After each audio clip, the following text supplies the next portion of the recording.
देखिए, कल के क्लास में हम लोग पढ़ लिए थे किसके बारे में? अनुलेखन के बारे में। कल के क्लास में हमने अनुलेखन यानी ट्रांसक्रिप्शन को पढ़ा था, ठीक है ना।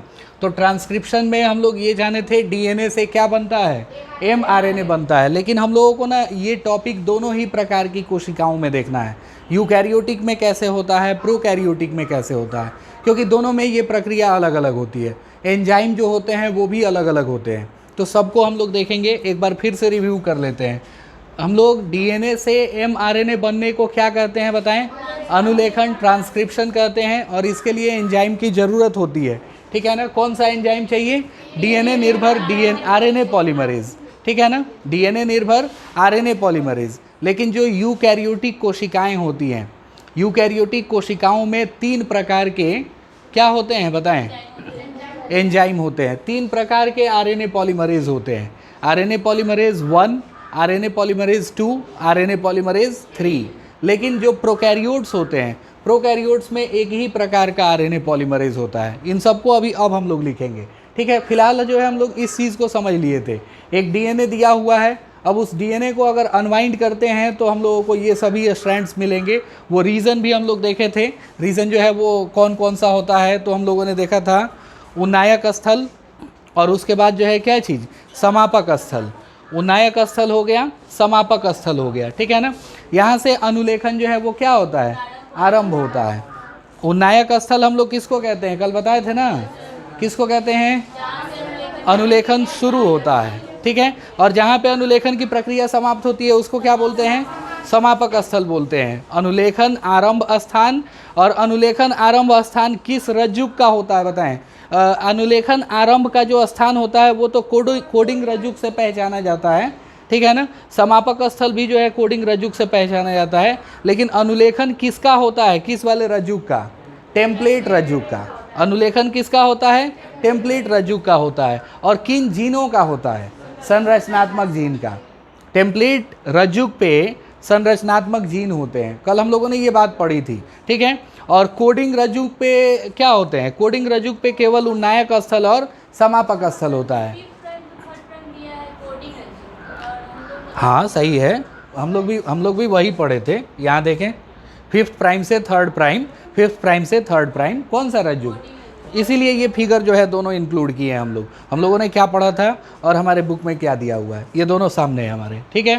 तो टेम्पलेट स्ट्रैंड हो गया। टेम्पलेट स्ट्रैंड के लिए ही जो है बनता है हमारा एमआरएनए। एमआरएनए इसी बेसिस पे बनता है। जो रज्जुक गया होता है 3rd प्राइम से किसकी ओर? 5th प्राइम की ओर गया होता है। समझ में आया ना। तो यही अनुलेखन की जो है एक तरह से आरेखीय संरचना है। अनुलेखन के लिए हम लोग आवश्यक कारकों का उपयोग भी और उनका नाम भी देखे थे। जैसे बताए थे कि अनुलेखन के चरण, अनुलेखन के कितने चरण होते हैं बताएं हम लोग? 3 चरण होते हैं। पहला चरण कौन होता है? आरंभन, इनिशिएशन, जिसके लिए कौन सा कारक हेल्प करता है बताएं? सिग्मा कारक। और दूसरा प्रोसेस होता है इलॉन्गेशन, दीर्घीकरण, लंबा होना एमआरएनए का, ठीक है। और फिर तीसरा प्रोसेस हो गया कौन सा? टर्मिनेशन, जो कि किसके द्वारा होता है? रो कारक के द्वारा होता है। कल हमने बताया था कि रो कारक के आते ही सिग्मा कारक छूट जाएगा, आरएनए पॉलीमरेज के पास से भाग जाएगा। ये समझ में आ रहा है ना। तो इसी तीनों मेथड को जो है हम लोग यहाँ पे देखेंगे एक बार। ये हमारा एनसीईआरटी का फिगर हो गया।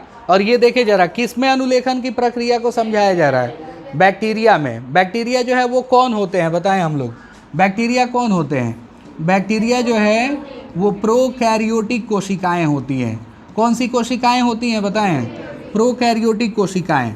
और हमने बताया है कि प्रोकैरियोटिक कोशिकाओं में अनुलेखन के लिए कितने आरएनए पॉलीमरेज होते हैं बताएं जरा? प्रोकैरियोटिक कोशिकाओं में अनुलेखन के लिए जो है मात्र एक ही एंजाइम होता है, आरएनए पॉलीमरेज। कितना एंजाइम होता है बताएं? RNA polymerase. पता है इसका रीज़न क्या है? इसका रीज़न ये है कि जो प्रोकैरियोटिक कोशिकाएं होती हैं, खास तौर पे अगर हम लोग जीवाणुओं की कोशिका लेते हैं, तो जीवाणुओं की कोशिका में एक कोशिका भित्ति मिलेगी हम लोगों को, और कोशिका भित्ति के बाद जो है कोशिका झिल्ली मिल जाएगी। समझ में आया ना, कोशिका झिल्ली। और उसके बाद जो है क्या केंद्रक झिल्ली इनमें होती है? नहीं होती है, केंद्रक झिल्ली इनमें होती ही नहीं है। तो क्या है ना कि ये अनुलेखन की प्रक्रिया और अनुवादन की प्रक्रिया इनमें कोशिका द्रव्य में ही चलती है। ये बात हम लोग याद रखेंगे। अनुलेखन की प्रक्रिया और अनुवादन की प्रक्रिया, ठीक है ना। अनुलेखन और कौन बताएं, अनुवादन। अनुलेखन हो गया और अनुवादन हो गया, समझ में आया ना। ये दोनों चीज़ें जो हैं वो कहाँ चलती हैं बताएं हम लोग, कोशिका द्रव्य में चलती हैं। किधर चलती हैं, कोशिका द्रव्य में। और कई बार हम लोग ये बात भी याद रखें कि अधिकतर जीवाणु ऐसे हैं या प्रोकैरियोटिक कोशिकाएं ऐसी हैं जिनमें अनुलेखन और अनुवादन दोनों साथ साथ चलते हैं। दोनों क्या चलते हैं, साथ साथ चलते हैं। उसका कारण ये है, जैसे अगर हम लोग यूकैरियोटिक कोशिका बना लें तो यूकैरियोटिक कोशिका में केंद्रक झिल्ली भी होती है, केंद्रक भी होता है, जानते हैं ना हम लोग। तो इसमें जो mRNA बनने की प्रक्रिया है वो कोशिका केंद्रक के भीतर होती है। mRNA कहाँ बनता है, केंद्रक के भीतर, केंद्रक के भीतर। और जो mRNA से प्रोटीन बनाने का काम है यानी अनुवादन का, अनुवादन की प्रक्रिया वो केंद्रक से बाहर चलती है। समझ में आ रहा है ना। यूकैरियोटिक कोशिकाओं में अनुवादन किधर होता है बताएं, अनुवादन कोशिका द्रव्य में होता है, केंद्रक से बाहर। और अनुलेखन कहाँ होता है, केंद्रक के अंदर। समझ में आ रहा है ना, केंद्रक के अंदर, केंद्रक द्रव्य में चलता है। समझ में आया। तो यहाँ से क्या है कि अनुवादन कराने के लिए इस mRNA को बाहर निकल के आना पड़ता है। समझ में आ रहा है ना, इस mRNA को अपने केंद्रक से बाहर निकल के आना पड़ता है। तो बाहर निकल के आने के लिए जो है ना बहुत सारा तामझाम होता है। समझ में आ रहा है ना, बहुत सारा तामझाम होता है। हम लोग जानते हैं नए नए एक बच्चा जन्म लेता है, उसको ऐसे ही बाहर निकाल देते हैं क्या हम लोग घर से। हाँ, काला टीका ज़रूर लगाते हैं, ये अच्छी बात है। तो काला टीका लगाते हैं, ऐसे ही इसके साथ भी बहुत सारा ट्रीटमेंट किया जाता है। वो ट्रीटमेंट क्या क्या है आज के क्लास में हम लोग पढ़ने वाले हैं, लेकिन फिलहाल इतना जाने हम लोग। देखें, अनुलेखन करवाने के लिए mRNA को केंद्रक से बाहर निकलना होगा या नहीं होगा बताएं, निकलना होगा। और यहाँ पे तो कुछ है ही नहीं, यहाँ जैसे mRNA बनेगा ना, जैसे mRNA बनता है वैसे इसके पास फटाफट राइबोसोम आ जाते हैं, राइबोसोम जुड़ जाते हैं। राइबोसोम को हम लोग कोशिका का क्या कहते हैं, प्रोटीन फैक्ट्री कहते हैं, बताए थे ना। और ये भी कल बताया था हमने कि इसमें 70S प्रकार का राइबोसोम होता है और इसके पास 80S प्रकार का राइबोसोम होता है, ठीक है। तो राइबोसोम के पास mRNA जैसे आएगा तुरंत जो है प्रोटीन बनने का काम शुरू हो जाता है। तो कई बार प्रोकैरियोटिक कोशिकाओं में ये दोनों ही प्रक्रियाएं साथ साथ चलती हैं। कौन कौन प्रक्रिया, अनुलेखन की और अनुवादन की। जैसे ही mRNA बनेगा, अभी वो पूरा बना भी नहीं है तब तक जो है, हाँ, जैसे पकवान बनता है तो बहुत सारे लड़के होते हैं, अभी पूरा पकवान बना भी नहीं है तब तक जो है उठा उठा समझ में आ रहा है ना। तो देखिए जरा यहाँ पे कैसे होता है बैक्टीरिया में अनुलेखन।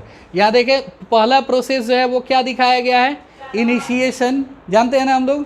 और दूसरा प्रोसेस कौन सा दिखाया गया है, इलोंगेशन। और तीसरा प्रोसेस कौन सा दिखाया गया है, टर्मिनेशन। 3 प्रोसेस हो गया, ये तीनों का नाम हम लोग जानते हैं, ठीक है ना, कल भी पढ़े थे। तो ये जरा देखें कौन सा स्थल है, उन्नायक स्थल, प्रोमोटर रीजन। और प्रोमोटर रीजन से ये देखें, ये एंजाइम है, कौन सा एंजाइम हो गया बताएं, RNA पॉलीमरेज। कौन सा एंजाइम हो गया, RNA पॉलीमरेज। RNA पॉलीमरेज के साथ कौन आके जुड़ा है बताएं, सिग्मा फैक्टर। तो सिग्मा फैक्टर जैसे ही आके जुड़ता है ना उन्नायक स्थल से, तुरंत जो है प्रक्रिया क्या हो जाती है, प्रारंभ हो जाती है। अब देखें ये mRNA हमारा बन रहा है, ये mRNA बन रहा है, समझ में आया ना। और जैसे जैसे RNA पॉलीमरेज आगे बढ़ रहा है वैसे वैसे जो है वो टेम्पलेट स्ट्रैंड पे जो संरचनात्मक जीन हैं उनके हिसाब से ये mRNA बनाते जा रहा है। और यहाँ पे है समापक स्थल, ये देखें समापक स्थल है। तो समापक स्थल आते के साथ ही, ठीक है ना, ये देख रहे हैं हम लोग RNA पॉलीमरेज से कौन मिल गया है बताएं, रो कारक मिल गया है, रो फैक्टर मिल गया है। तो रो फैक्टर के मिलने के बाद प्रक्रिया जो है अनुलेखन की क्या हो जाती है, बंद हो जाती है। तो समापक कारक के रूप में कौन काम करता है बताएं, और प्रारंभन कारक के रूप में कौन काम करता है, सिग्मा कारक काम करता है। तो ये तो था प्रोकैरियोटिक में अनुलेखन की क्रिया। अब हम लोग अगला पढ़ते हैं यूकैरियोटिक में अनुलेखन की क्रिया। यूकैरियोटिक में अनुलेखन की क्रिया कैसे होती है, समझ में आ रहा है ना। जैसे हमने बताया था कि यूकैरियोटिक में जो अनुलेखन की क्रिया होगी थोड़ी भिन्न होती है प्रोकैरियोटिक से। तो अभी जो फिगर हम लोग देख रहे हैं ये किन के लिए है बताएं जरा हम लोग, यूकैरियोटिक, सुकेंद्रकी हम लोग कहते हैं, सुकेंद्रकी हम लोग क्या हैं, सुकेंद्रकी हैं, ठीक है। तो अभी हम लोग जो है देख रहे हैं ट्रांसक्रिप्शन, ट्रांसक्रिप्शन इन क्या चीज़ बताएं, ट्रांसक्रिप्शन इन सुकेंद्र की, हाँ यूकैरियोट्स, ट्रांसक्रिप्शन इन यूकैरियोट्स यानी सुकेंद्रकियों में, ठीक है ना। हाँ बताएं, इसमें 5th प्राइम से क्या, इसको देख रहे हैं क्या हम लोग, ऊपर वाले को? नहीं, गलत नहीं है, वो देखें ये वाला स्ट्रैंड, ये नीला वाला रंग देखें हम लोग, नीला वाला जाके किस पे समाप्त हुआ है, 3rd प्राइम पे, ठीक है ना। नीला वाला देखना है हम लोगों को। और ये देखें, ये रेड वाला जाके किस पे समाप्त हुआ है, ठीक है। वो घुमाव जो है एक कम कर दिया है, इसलिए जो है ऊपर ऊपर मैच कर रहा है। हम लोग जानते हैं ऊपर ऊपर मैच नहीं करना चाहिए, लेकिन रज्जु पे एक बार ध्यान दे लेंगे हम लोग, समझ में आ रहा है ना, इसलिए ये सही है, गलत नहीं लिखा है। तो देखिए ज़रा, यूकैरियोट्स में किस तरह से ट्रांसक्रिप्शन होता है। तो यूकैरियोट्स में ट्रांसक्रिप्शन की क्रिया बताएं कहाँ चल रही होती है, एक बार बता दें। यूकैरियोटिक में ट्रांसक्रिप्शन की प्रक्रिया केंद्रक के भीतर केंद्रक द्रव्य में चल रही होती है। यहीं पे बनता है कौन, mRNA। केंद्रक के भीतर ही बनता है कौन, mRNA। तो याद रखें, जो mRNA बनता है, इस mRNA को हम लोग कहते हैं hnRNA। ये mRNA नहीं है, ये क्या है, hnRNA है। समझ में आया ना, ये mRNA नहीं है, ये क्या है, hnRNA है। इस बात को याद रखेंगे, hnRNA पूछा जाएगा क्वेश्चन में कि क्या होता है, तो हम लोग बताएंगे ये जो है ना mRNA का एक तरह से प्रीकर्सर है। प्रीकर्सर का मतलब हो गया कि mRNA से पहले बनने वाली संरचना है कौन, hnRNA। तो hnRNA किस में बनता है, प्रोकैरियोटिक कोशिकाओं में या यूकैरियोटिक कोशिकाओं में, यूकैरियोटिक में। और ये सिर्फ इसलिए होता है क्योंकि इसको बाहर निकलना है। और हम लोग जानते हैं आरएनए बहुत ज़्यादा सक्रिय होता है, हो सकता है कोशिका द्रव्य में किसी और अणु से जुड़ के और वो अपनी संरचना बदल दे और प्रोटीन बनना हो कोई और, बन जाए कोई और। समझ में आ रहा है ना, तो ये गड़बड़ी ना हो इसके लिए जो है देखें हम लोग hnRNA के साथ इतना सारा काम करते हैं। hnRNA के साथ जो है इतना सारा काम किया जाता है, तब जाके वो एक mRNA बनता है। तो अब देखें ज़रा hnRNA में हम लोग क्या करेंगे कि वो बन जाएगा क्या चीज़ बताएं, mRNA। hnRNA में क्या करेंगे कि वो बन जाएगा क्या चीज़, mRNA। फिलहाल हम लोग hnRNA का पूरा नाम जान लें, heterogeneous nuclear RNA, heterogeneous nuclear RNA, ठीक है ना। विषमांगी केंद्रकीय आरएनए, याद रहेगा ना, इसको लिख नहीं रहे हैं हम लोग, लिख लेंगे घर पे। विषमांगी केंद्रकीय आरएनए, हेट्रोजीनस न्यूक्लियर आरएनए, याद रहेगा फुल फॉर्म। तो ये हो गया हम लोगों का क्या चीज़ बताएं, hnRNA हो गया, ठीक है। तो hnRNA से mRNA बनने के लिए क्या जरूरी है वो देखना है हम लोगों को। 3 प्रक्रियाएं याद रखें, हम लोग ध्यान से देखेंगे। 3 प्रक्रिया में सबसे पहले आच्छादन, सबसे पहले क्या होगा, आच्छादन, ठीक है। सबसे पहली प्रक्रिया क्या होगा, आच्छादन। और दूसरी प्रक्रिया हम लोग याद रखें, दूसरी प्रक्रिया जो है वो हम लोग किसको कहते हैं बताएं। दूसरी प्रक्रिया को यहाँ नहीं दिया है, लेकिन हम लोग इसको याद रखेंगे, समबंधन। क्या कहते हैं, समबंधन, ठीक है, समबंधन हम लोग कहते हैं। और तीसरी प्रक्रिया जो होती है ना, तीसरी प्रक्रिया को हम लोग कहते हैं पुच्छीकरण। क्या कहते हैं, पुच्छीकरण। समझ में आया, क्या कहा जाता है इसको, पुच्छीकरण। आच्छादन को हम लोग कहते हैं कैपिंग, कैपिंग मतलब टोपी पहनाना, समझ में आ रहा है ना, कैपिंग। संबंधन को हम लोग कहते हैं स्प्लाइसिंग, संबंधन को क्या कहते हैं, स्प्लाइसिंग, ठीक है। और पुच्छीकरण को क्या कहेंगे, टेलिंग। समझ में आया। तो एक बात देखें हम लोग, hnRNA में कहीं डाउट है, इसमें कहीं डाउट है, hnRNA में 3 काम हम लोगों को करना है। hnRNA में 3 काम करना है और वो बन जाएगा क्या चीज़, mRNA। समझ में आ रहा है ना, hnRNA में 3 काम करना है, वो बन जाएगा क्या चीज़, mRNA। यानी इस केंद्रक से निकलने के लिए अब पूरी तरह से तैयार हो जाएगा। तो वो काम कौन कौन से हैं बताएं। सबसे पहले आच्छादन है, दूसरा क्या है, संबंधन, और तीसरा क्या है, पुच्छीकरण। इन तीनों में से कोई एक डिफिनीशन एग्जाम में पूछा जाता है और ये तीनों याद करना उतना ज़्यादा टफ नहीं है। यहाँ पे एक बार बस देख लेना है, याद हो जाएगा, एकदम गारंटी है इस बात की, याद हो जाएगा। तो आच्छादन को इंग्लिश में हम लोग क्या कहते हैं, कैपिंग। mRNA जो बना है, mRNA नहीं, उसको hnRNA हम लोग कह लें। तो hnRNA जो बना है वो किस दिशा से किस दिशा की ओर बना है, जरा बताएं। 5वें सिरे से तीसरे सिरे की ओर बना है ना। तो हम लोग क्या करते हैं, 5वें सिरे पे जो है ना, अभी बताया हमने कि इसको एक टोपी पहनाया जाता है। कौन सी टोपी पहनाई जाती है? MGPPP, methyl guanosine triphosphate. Phosphate कितने हैं बताएं जरा? 3 है। फॉस्फेट कितने हैं? 3 है, तो ट्राइफॉस्फेट। उसके आगे MG है, तो मिथाइल ग्वानोसिन ट्राइफॉस्फेट। टोपी किसका पहनाया जाता है बताएं? मिथाइल ग्वानोसिन ट्राइफॉस्फेट का। समझ में आया ना। और कहा जाएगा कि बताइए आच्छादन किस सिरे पर किया जाता है? आच्छादन किस सिरे पर किया जाता है? हम लोग क्या बताएंगे? 5वें सिरे पर। आच्छादन किस पे किया जाता है? 5वें सिरे पर। hnRNA में आच्छादन किस पे किया जाएगा? 5वें सिरे पर किया जाएगा। 5वें सिरे पे हम लोगों ने एक टोपी पहना दी। किसकी टोपी पहना दी बताएं? MGPPP। किसकी टोपी? MGPPP। फुल फॉर्म क्या होगा इसका? Methyl guanosine triphosphate. Methyl guanosine triphosphate. समझ में आ रहा है ना। तो इसका टोपी हम लोग पहना दिए। ये पहला काम पूरा हुआ। समझ में आ गया। अब दूसरे काम पे चलते हैं। दूसरे काम पे देखें, ये जो hnRNA बना है ना, इसमें कुछ नॉन कोडिंग अनुक्रम आ जाते हैं। नॉन कोडिंग अनुक्रम किसको कहते हैं? ये डीएनए का वो खंड होता है जिसकी आवश्यकता नहीं है प्रोटीन बनवाने के लिए। ठीक है ना। डीएनए का वह खंड, एमआरएनए पे वह खंड जिसकी ज़रूरत नहीं है प्रोटीन बनवाने के लिए, उसको हम लोग कहते हैं क्या चीज़ बताएं? इंट्रॉन। क्या कहते हैं? इंट्रॉन। ठीक है ना। 2 चीज़ें बनती हैं यहाँ पे। इस hnRNA पे 2 चीज़ें बनी होती है। ये देखें 2 कलर से इसको इंडिकेट करके दिखाया गया है। ये देखें पीला कलर, और ये देखें थोड़ा सा येलो कलर, ये रेड येलो। ठीक है ना। फिर yellow red yellow, yellow red yellow, ऐसे करके दिखाया गया है ना। ये अल्टरनेट करके क्या समझाने की कोशिश की जा रही है हम लोगों को बताएं जरा? अल्टरनेट करके क्या समझाने की कोशिश की जा रही है? ये देखें, ये है हम लोगों का E, ये है I, ये है E, ये है I, ये है E, ये है I। देख रहे हैं ना? E I, E I। E for intron, intron होगा। E for exon, E for exon. ये देखें यहाँ E फॉर क्या चीज़? एक्सॉन। और I फॉर क्या चीज़? इंट्रॉन। ये हिंदी वर्ड है या इंग्लिश वर्ड है बताएं? तो हिंदी में कुछ ना कुछ होना चाहिए ना। तो हिंदी हम लोगों को कहाँ से याद होगा? हिंदी में इंग्लिश लिख दिया है।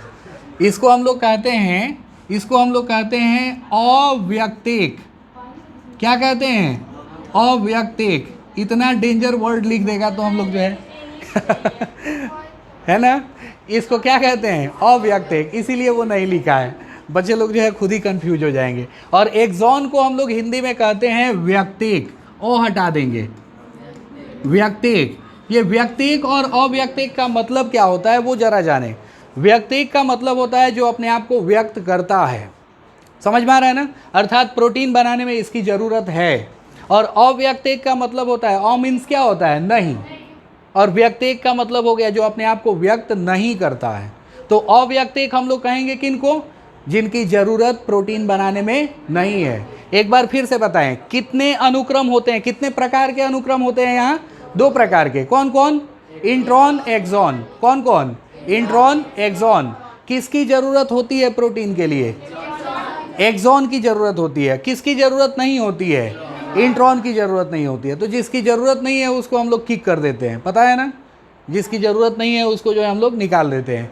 तो यहाँ पे ये जो दूसरा प्रोसेस हम लोग देख रहे हैं स्प्लाइसिंग का, तो स्प्लाइसिंग में जितने इंट्रॉन्स होते हैं, इंट्रॉन्स को निकाल दिया जाता है। जितने इंट्रॉन्स होते हैं उन इंट्रॉन्स को निकाल दिया जाता है। समझ में आया ना। संबंधन कैसी प्रक्रिया है बताएं जरा हम लोग? संबंधन कैसी प्रक्रिया है? तो ये जो आरएनए दिख रहा है हम लोगों को, इस आरएनए पे जितने भी अव्यक्तिक होते हैं, जितने भी इंट्रॉन होते हैं, उनको काट कर हटा देना और जो एक्सॉन है उनको आपस में जोड़ देना। ये जरा देखें यहाँ पे कितना कलर हम लोगों को दिख रहा है? 2 कलर दिख रहा है। वो लास्ट वाला छोड़ दें अगर, तो यहाँ तक कितना कलर दिख रहा है? एक ही दिख रहा है। तो ये एक ही कलर दिखने का मतलब और यहाँ पे 2 कलर दिखने का मतलब कि यहाँ पे 2 प्रकार के जो है क्या है? खंड है। आरएनए खंड है और यहाँ पे एक ही प्रकार का आरएनए खंड है। समझ में आ रहा है ना? तो एक ही प्रकार का आरएनए खंड कैसे हो गया? ये देखें, ये पहले सर्कल बनता है और सर्कल बन के धीरे से अलग हो जाता है, ये अलग हो जाता है। तो अभी हम लोग देख रहे हैं दो प्रकार के सीक्वेंस, एक ई और एक क्या चीज़, आई। ठीक है ना? ई और आई नहीं जाई। समझ में आ रहा है ना? मतलब क्या, अभी हम लोग अभी पढ़ रहे हैं तो ये दिख रहा है कि भाई किसको काट के निकाला जा रहा है। 2 दिन बाद पूछा जाए, हम लोग भूल चुके होंगे, लगेंगे बोलने की ई को निकाला जाता है। समझ में आ रहा है ना? लेकिन ऐसे नहीं, इसको ऐसे याद करें कि जो आई, समझ में आ रहा है ना? तो आई को जो है नहीं आने देना है, आई को नहीं आने देना है, केवल ई को जोड़ देना है एक साथ। सारे ई को हम लोग एक साथ जोड़ देंगे। समझ में आ रहा है ना? सारे ई को हम लोग एक साथ जोड़ेंगे। एक्सॉन रहना चाहिए और इंट्रॉन को क्या हो जाना चाहिए, निकल जाना चाहिए।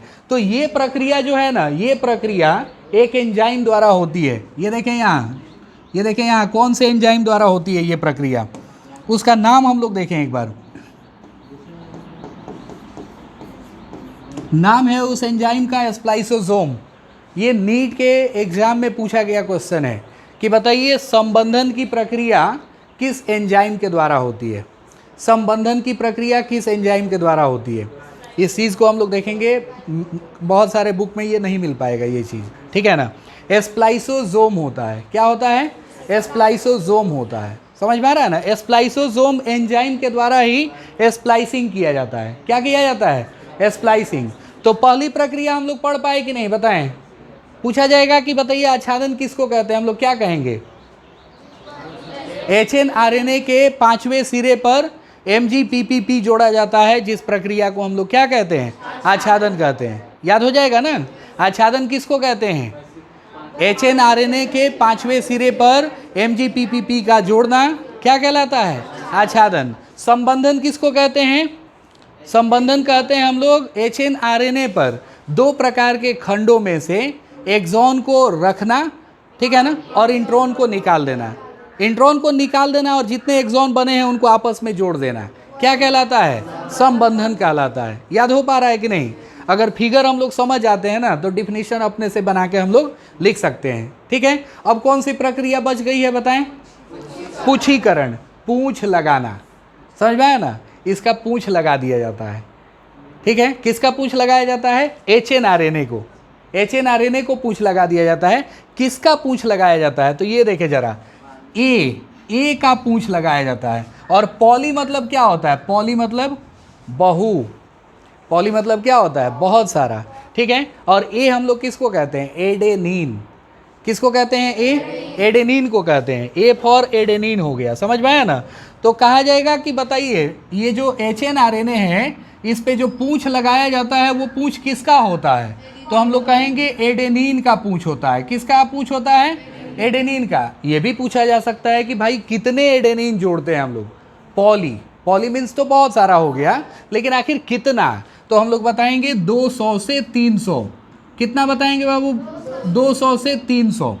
200 से 300 की संख्या में एडेनिन जोड़े जाते हैं। 200 से 300 की संख्या में क्या जोड़े जाते हैं बताएं? एडेनिन जोड़े जाते हैं। बन गया इसका, और इस प्रक्रिया को, एडेनिन जोड़ने की प्रक्रिया को पॉली एडेनाइलेशन कहते हैं। क्या कहते हैं? पॉली एडेनाइलेशन कहा जाता है। क्या कहा जाता है? पॉली एडेनाइलेशन। तो पॉली एडेनाइलेशन का मतलब ही हो गया बहुत सारे एडेनिन को जोड़ देना। तो बताएं पॉली एडेनाइलेशन किस सिरे पर किया जाता है? बहुत बढ़िया, तीसरे सिरे पर। हम लोग देख लिए ना, जो HNRNA बना है इसके 5वें सिरे पर क्या करेंगे? टोपी पहनाएंगे, बढ़िया सा टोपी पहनाएंगे। कैसा टोपी?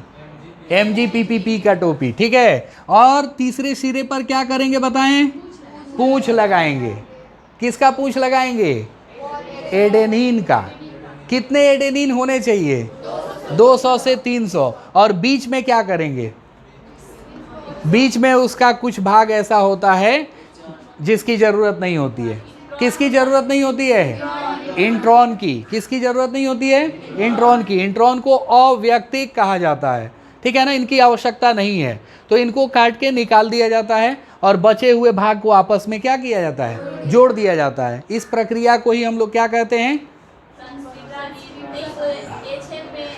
इस प्रक्रिया को समबंधन कहा जाता है, स्प्लाइसिंग कहा जाता है। क्या कहा जाता है? स्प्लाइसिंग। समझ में आया ना?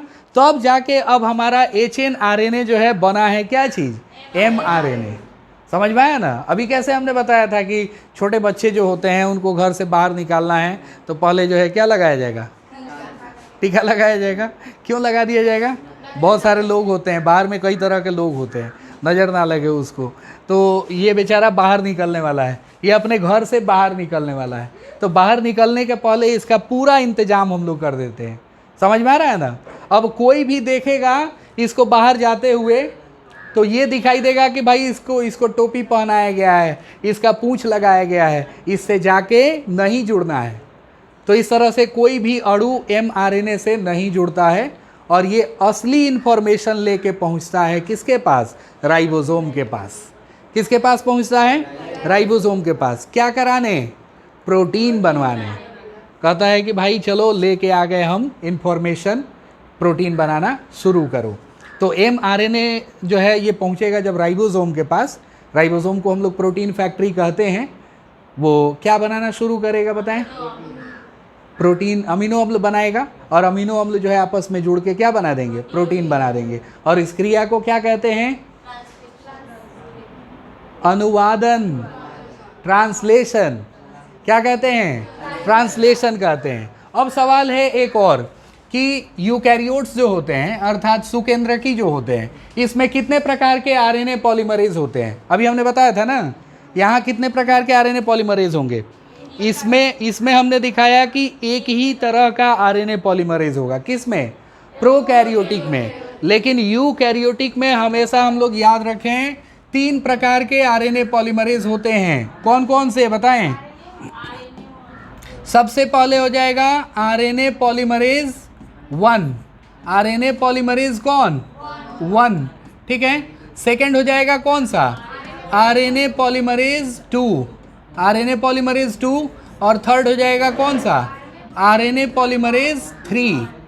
जब हम पढ़ा रहे थे आरएनए पढ़ा रहे थे तो आरएनए पढ़ाते समय बताए थे कि नॉन जेनेटिक आरएनए कितने टाइप के होते हैं? 3 टाइप के होते हैं। कौन कौन? RMT। और बताए थे कि उसका सीक्वेंस यही याद करना है हम लोगों को। वो क्यों याद करना है यहाँ पता चलेगा। देखें आरएनए पॉलीमरेज 1 जो होता है ना, ये कोड करता है किसके लिए? rRNA के लिए। आरएनए पॉलीमरेज 1 जो है वो किसको कोड करता है जरा बताएं? rRNA के लिए। और आरएनए पॉलीमरेज 2 जो है ये कोड करता है किसके लिए? mRNA के लिए। किसके लिए कोड करता है ये? mRNA के लिए। और फिर इसके बाद जो हम लोग देखें आरएनए पॉलीमरेज 3 ये किसके लिए कोड करता है? tRNA के लिए कोड करता है। किसके लिए कोड करता है? tRNA के लिए कोड करता है। तो ये अलग अलग टाइप के जो है क्या हो गए? आरएनए पॉलीमरेज हो गए। आरएनए पॉलीमरेज कितने टाइप के हो गए बताएं हम लोग? 3 टाइप के। फर्स्ट कौन हो गया? RNA polymerase 1, RNA polymerase 2, RNA polymerase 3। ये किस किस टाइप के आरएनए बनाते हैं? RMT। RNA polymerase 1 rRNA, RNA polymerase 2 mRNA, RNA polymerase 3 tRNA। देख रहे हैं ना? तो इस तरह से जो सुकेंद्रकी होते हैं उनमें अनुलेखन की प्रक्रिया समाप्त होती है। समझ में आ रहा है ना? तो अनुलेखन की प्रक्रिया हम लोग पूरा पढ़ लिए। अनुलेखन की प्रक्रिया में अगर किसी को भी कोई डाउट हो तो एक बार पूछना है। अनुलेखन की प्रक्रिया में कोई भी डाउट हो ट्रांसक्रिप्शन में तो हम लोग पूछें, तब जो है शुरू करेंगे क्या चीज़? अनुवादन। बताएं इसमें कोई डाउट है क्या ये सब टॉपिक में? प्रोकैरियोटिक में, यूकैरियोटिक में ये सब प्रक्रिया कैसे होती है सब हम लोग जान गए हैं ना? ये सब प्रक्रिया सीख गए हैं ना? इसके बाद देखें हम लोग ये भी चीज़ें देख लिए हम लोग कितने स्टेप में होता है ट्रांसक्रिप्शन। और ये भी हम लोगों ने देखा कि ट्रांसक्रिप्शन जब पूरा होता है यूकैरियोट्स में तो उसमें स्पेशल काम करना होता है। ठीक है ना? ये फिगर समझ में आ गया है ना? चलें आगे हम लोग चलते हैं। अब हम लोगों को अनुलेखन की प्रक्रिया पढ़नी है। अनुवादन पढ़ना है। तो अनुवादन पढ़ने से पहले इंग्लिश में हम लोग ट्रांसलेशन बनाते हैं। क्या ज़रूरी होता है उसके लिए? वर्ड पावर, वोकैबुलरी होता है ना? तो यहाँ भी हम लोगों को बायोलॉजी का वोकैबुलरी देखना है, यानी बायोलॉजी की डिक्शनरी देखनी है। समझ में आ रहा है ना, ताकि हमारे पास वर्ड पावर बहुत ज़्यादा आ जाए। कितना वर्ड पावर आ जाए बताएं? हमारे पास बायोलॉजी के ट्रांसलेशन के लिए 64 वर्ड पावर की ज़रूरत होती है। कितने? 64 वर्ड पावर की ज़रूरत होती है, ठीक है ना। मात्र जो है 64 हम लोगों को वर्ड पावर चाहिए। तो आज वो बता देते हैं कि वर्ड पावर बनाते कैसे हैं। अगले दिन के क्लास में जो है हम लोग उसको और डिटेल में सीखेंगे, उसको बनाना सीखेंगे ट्रिक के हिसाब से, क्योंकि 64 कोडॉन होते हैं। कोडॉन की संख्या कितनी होती है बताएं? 64 होती है, ठीक है ना। जेनेटिक कोडॉन, आनुवांशिक कोडॉन पता है किसको कहते हैं? अभी हम लोगों ने देखा कि प्रोकैरियोट हो या यूकैरियोट हो, सब में mRNA जो बना है 5वें सिरे से किस सिरे की ओर? तीसरे सिरे की ओर। क्या लेके आया है ये बताएं जरा? A लेके आया है, U लेके आया है, C लेके आया है, G लेके आया है। एक ही तरफ लिखते हैं, ठीक है, दोनों तरफ नहीं लिख रहे हैं, ऊपर नीचे। फिर यहाँ ऐड कर लें U, G, A, C, C, ठीक है ना। T नहीं रखना है, याद रहे हम लोगों को। T रखेंगे क्या? नहीं रखेंगे। क्यों नहीं रखेंगे? ये RNA है, ठीक है। कौन सा RNA है? mRNA है। कौन सा RNA है? mRNA है। तो अब देखें ये जितने भी हम लोगों को दिख रहे हैं बेस पेयर्स, जब इनमें हम लोग 3 का सेट लगा देते हैं, 3 का सेट लगा देते हैं, ये देखें 3 3 3, समझ में आ रहा है ना? 3, तो 3 3 का सेट लगा देंगे ना, बस इसी को कहते हैं हम लोग जेनेटिक कोडॉन। क्या कहते हैं? Genetic codon. क्या कहेंगे इसको? जेनेटिक कोडॉन, आनुवांशिक कूट। क्या कहा जाता है? आनुवांशिक कूट कहा जाता है। यहाँ हम लोग AUC को, GUG को, ACC को, UGC को क्या कहेंगे? आनुवांशिक कूट कहेंगे, जेनेटिक कोडॉन कहेंगे। और इन्हीं जेनेटिक कोडॉन के हिसाब से पहले एंटी कोडॉन बनता है और एंटी कोडॉन के बाद अमीनो अम्ल बनता है। एंटी कोडॉन के बाद क्या बनता है बताएं? अमीनो अम्ल बनता है। समझ में आ रहा है ना? तो ये सब कैसे होते हैं उसको एक बार हम लोग ज़रा समझते हैं। तो देखें, जेनेटिक कोडॉन की खोज जो हुई थी ना, इसमें कई लोगों का नाम आता है, जैसे सेवरो ओकोवा हो गए, ठीक है ना, मार्शल नीरेनबर्ग हो गए, ठीक है, और सबसे मशहूर नाम आता है जॉर्ज गैमो का। किनका नाम आता है? जॉर्ज गैमो, ठीक है। ये आनुवांशिक कूट जो होते हैं, देखें हम लोग आनुवांशिक कूट, आनुवांशिक कूट के लिए एक बहुत ही मशहूर नाम आता है। बताएं किसका नाम आता है? इंग्लिश में इसको क्या कहेंगे हम लोग बता दें? Genetic codon. क्या कहेंगे? जेनेटिक कोडॉन, ठीक है। आनुवांशिक कूट, जेनेटिक कोडॉन। तो जेनेटिक कोडॉन के लिए सबसे मशहूर नाम आता है किनका, जरा बताएं हम लोग? जॉर्ज गैमो का, ठीक है, जॉर्ज गैमो। इसके अलावे जो है अभी हमने बताया था मार्शल नीरेनबर्ग, हरगोबिंद खुराना और सेवरो ओकोवा। समझ में आ रहा है ना? ये सब कुछ मशहूर नाम हैं। नाम याद हो जाएगा? कौन कौन? जॉर्ज गैमो, इनका नाम तो नहीं भूलना है कभी भी, सबसे ज़्यादा मशहूर यही हैं। इनके अलावे और कौन थे? Marshall Nirenberg, Hargobind Khorana. लिख दें? ठीक है, लिख देते हैं इसको। ये देखें सबसे ऊपर जो है इन्हीं का नाम लिखते हैं जो टॉप क्लास के थे, ठीक है। इनके बाद जो है और कुछ नाम आता है और उसमें है कौन बताएं? हरगोबिंद खुराना। हरगोबिंद क्या चीज़? खुराना, ठीक है, हाँ इंडियन थे खुराना साहब। और हरगोबिंद खुराना के बाद किसका नाम बताएं हम? Marshall Nirenberg. बहुत बढ़िया, मार्शल नीरेनबर्ग। ये नीरेनबर्ग नाम आता है, मार्शल नीरेनबर्ग। और फिर इसके बाद जो है और कौन आएगा बताएं हम लोग? इनके बाद जो है एक और नाम आएगा, सेवरो ओकोवा। कौन सा कोआ? सेवरो ओकोवा, ठीक है। पता है ये सब नाम क्यों लिखवा रहे हैं? ये नाम जो है क्या है ना कि ऑब्जेक्टिव में क्वेश्चन दे देता है कि बताइए निम्नलिखित में से किन वैज्ञानिकों का संबंध आनुवांशिक कोडॉन से है। अब ऑप्शन दे देगा, इन तीनों का नाम दे दिया, ऊपर से 3 नाम दे दिया और चौथा ऑप्शन दे दिया ये सभी। तो हम लोग क्या टिक करेंगे? ये सभी, तो इस पे ध्यान रखेंगे, वैज्ञानिकों के नाम से इस तरह का सवाल आता है, ठीक है ना। तो इन तीनों का नाम हम लोग याद रखेंगे। सबसे मशहूर नाम कौन है? जॉर्ज गैमो, क्योंकि इन्होंने ही ये बताया था कि जेनेटिक कोडॉन जो होते हैं ना वो 3-3 के समूह में होते हैं, त्रिक होते हैं। क्या होते हैं वो? त्रिक। त्रिक को हम लोग अंग्रेजी में क्या कहते हैं? त्रिक को अंग्रेजी में हम लोग कहते हैं ट्रिपलेट। क्या कहा जाता है? ट्रिपलेट। जेनेटिक कोडॉन जो है वो ट्रिपलेट होते हैं, और जेनेटिक कोडॉन को सजाने के लिए हम लोग एक फॉर्मूला यूज़ करते हैं 4x4x4। बताएं 4x4x4 कितना हो जाएगा? 4x4x4 कितना हो जाएगा? 64।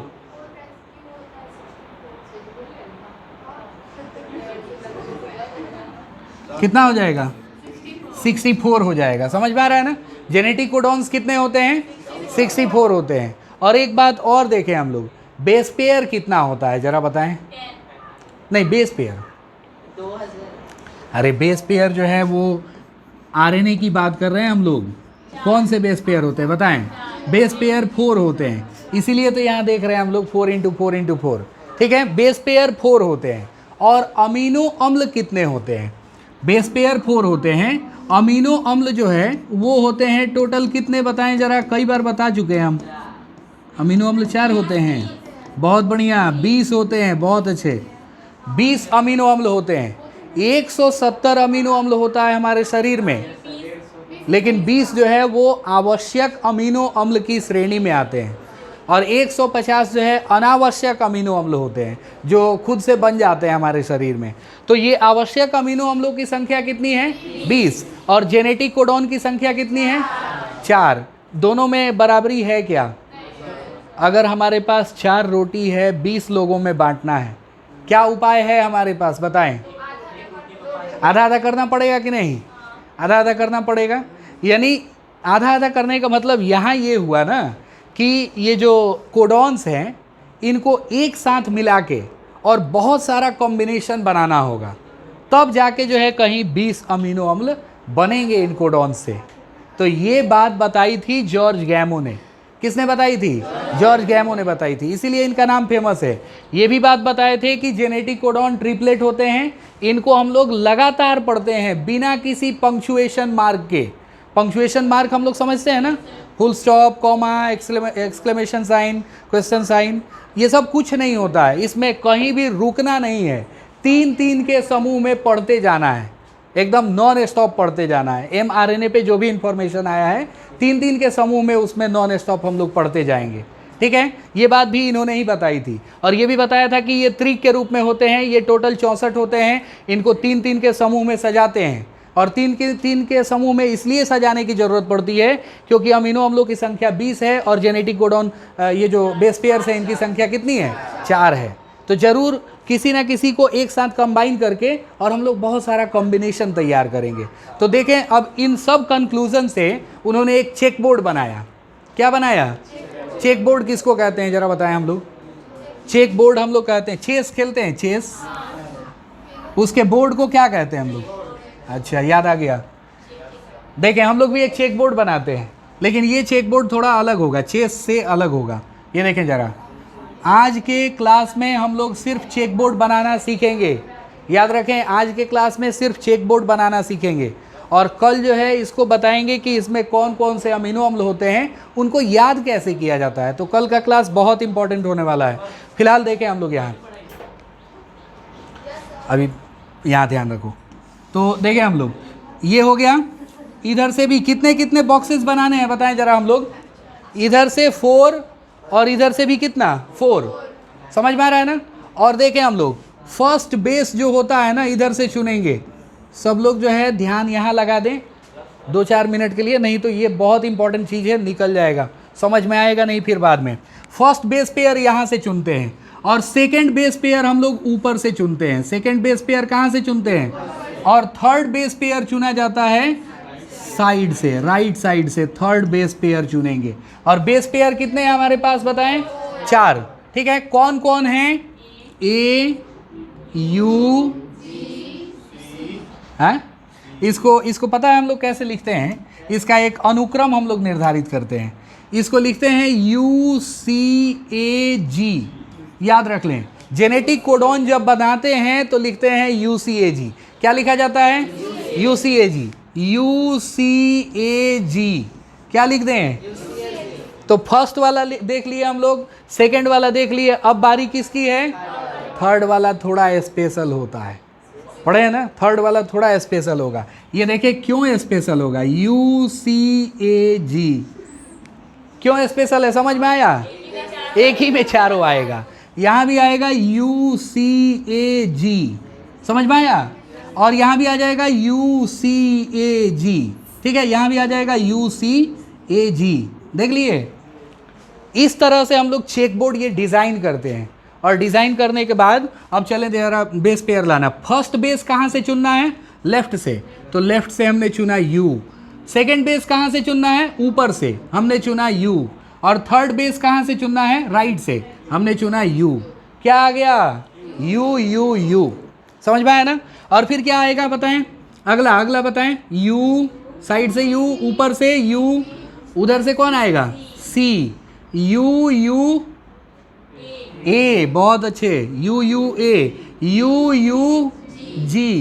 UUG होगा। बना पाएंगे क्या हम लोग?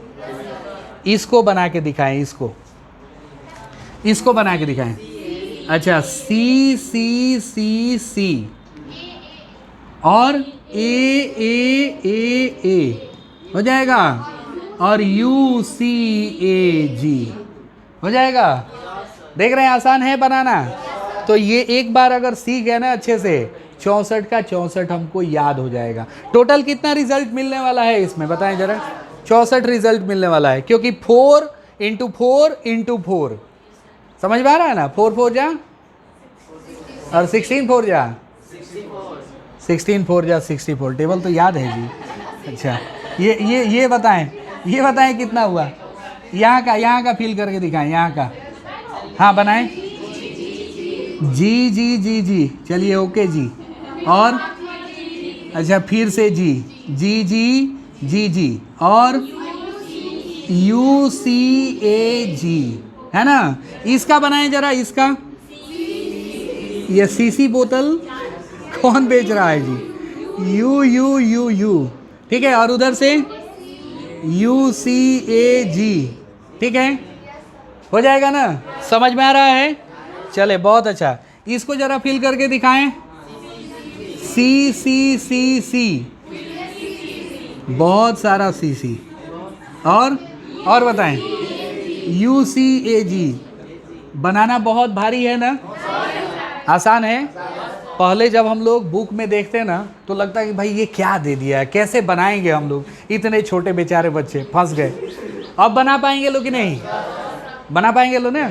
इसमें ये बनाना जितना इम्पोर्टेंट है ना, उतना ही इम्पोर्टेंट है कि ये कौन सा अमीनो अम्ल कौन सा कोडॉन किस अमीनो अम्ल को कोड करता है। जैसे ये देखें, ये दो हैं जो PHE बनाते हैं, फिनाइल एलेनिन। क्या बनाते हैं? Phenyl alanine. ये दो हैं जो ल्यूसीन बनाते हैं। क्या बनाते हैं? ये 4 हैं जो ल्यूसीन बनाते हैं, ल्यूसीन अमीनो अम्ल बनाते हैं। और ये 4 हैं, अरे वाह, कैसे पता चल रहा है? ये याद करना पड़ेगा। यही याद करना पड़ेगा, ठीक है। ये जो है ये बनाते हैं प्रोलीन। क्या बनाते हैं? प्रोलीन। हाँ, ये याद करना पड़ेगा। तो कैसे याद करना है इसको कल हम बताएंगे, समझ में आ रहा है ना? इसको कल बताएंगे। अभी सब लोगों का काम है ये चेक बोर्ड बना के लाना, ठीक है ना? हाँ, चेक बोर्ड बना के लाना है, क्योंकि कल हम इसका ट्रिक लिखवाएंगे कि इसको कैसे याद किया जाता है बहुत टफ। इसको जो है हम लोगों को याद करने के लिए आसान बनाना है, समझ में आ रहा है ना? तो इतना काम हम लोग कल करके आएंगे। और फिलहाल में एक बात बता देते हैं, सभी लोगों को ध्यान से सुनेंगे। देखिए, आजकल देश में बेरोजगारी जो है वो बहुत ज़्यादा बढ़ रही है, और इस चरम सीमा तक पहुंच गई है कि पहले जो है फिजिकल चोर होते थे, लुटेरे होते थे जो पास में आके लूटते थे। आजकल डिजिटल चोर हैं, समझ में आ रहा है ना? डिजिटल चोर हैं। तो कल हम लोग क्या हुआ, 2 लोग बैठे हुए थे छत पे, 2 टीचर जो है बैठे हुए थे। उसके बाद अचानक एक कॉल आया, और कॉल आया तो वो मेरे क्लास का नाम लेके बोल रहा है, एनाटॉमिकल बायोलॉजी से चंदन सर बात कर रहे हैं। हम बोले जी बताइए कौन, तो हम दीपक बोल रहे हैं, मतलब एक रिलेटिव का मेरे नाम लिया वो, और बोल रहा है कि हम मुजफ्फरपुर में फंसे हुए हैं एक हॉस्पिटल में, आपको हम पैसे भेज रहे हैं, आप ये पैसे हमको वापस भेज दीजिएगा। तो हम बोले ठीक है भेजो, समझ में आया ना। तो पैसे मंगवाए, लेकिन उधर से रिसिप्ट आया, केवल पैसे नहीं आए, समझ में आ रहा है ना। और वो उधर से डिमांड क्या कर रहा है, बैंक का स्टेटमेंट का पीडीएफ, बैंक स्टेटमेंट के पीडीएफ में टोटल डिटेल्स होता है, वो कभी भी किसी को शेयर ना करें। कभी भी हम लोग 4 चीज़ें दे सकते हैं, बैंक का अकाउंट नंबर, बैंक का अकाउंट नेम, अपना बैंक नेम और आईएफएससी कोड। इससे ज़्यादा 4 चीज़ों से ज़्यादा और कुछ शेयर करने की कभी भी ज़रूरत नहीं होती है। अगर इससे ज़्यादा चीज़ें हम लोग अपना इवन डेट ऑफ बर्थ भी शेयर कर देते हैं तो फिर हम लोग फंस सकते हैं, समझ में आ रहा है ना। तो ऐसे ऐसे फ्रॉडस्टर की संख्या आजकल बहुत ज़्यादा बढ़ गई है, और ऐसे ऐसे लोगों को अलग अलग तरीके से हर बार मेरा रिप्लाई जाता है, ठीक है ना। एक बार क्या हुआ, और ऐसे कॉल आया था, वो फेसबुक पे था, मेरे फेसबुक पे मैसेज आया हुआ था कि भाई मुझे अर्जेंट जो है पैसे की नीड है, फेक आईडी बना के, और मेरे किसी दोस्त का जो है उससे मैसेज आ रहा था मेरे को। तो एक फ़ोनपे का नंबर आया उसमें, ठीक है ना, फ़ोनपे का नंबर आया, लखनऊ के किसी मेडिकल का जो है वो नंबर था, समझ में आ रहा है, मेडिकल हॉल का नंबर था वो। तो क्या हुआ कि बोले कि भाई बताओ ना यार, वो बोल रहा है कि यार थोड़ा हेल्प चाहिए। हम बोले बताओ ना यार, तुम्हारे लिए तो जान हाजिर है, समझ में आया ना, भेज सकते हैं एकदम, पैसा कौन सी बड़ी बात है। तो नंबर भेजा, बोला कि ये लो जल्दी से ट्रांसफ़र करो। तो हमने ट्रांसफ़र किया 1 रुपये, समझ में आया, 1 रुपये हमने भेजा और बोला कि ये लो, कि तुम्हारी औकात यही है, तुम्हारी औकात जो है एक भिखमंगे से भी बदतर है, और तुम्हारा इनाम यही है, समझ में आ रहा है ना। तो इस तरह से हर बार अलग अलग तरीके से जवाब देते हैं, ठीक है। तो इनसे जो है बचे रहें, अपने घर वालों को, अपने समाज में जहाँ जहाँ हम लोग पहुँच पा रहे हैं, जहाँ जहाँ हमारा अप्रोच है, उनको सबको जो है अवेयर कराएं इन चीज़ों से, क्योंकि आजकल डिजिटल चोरों की संख्या बढ़ गई है।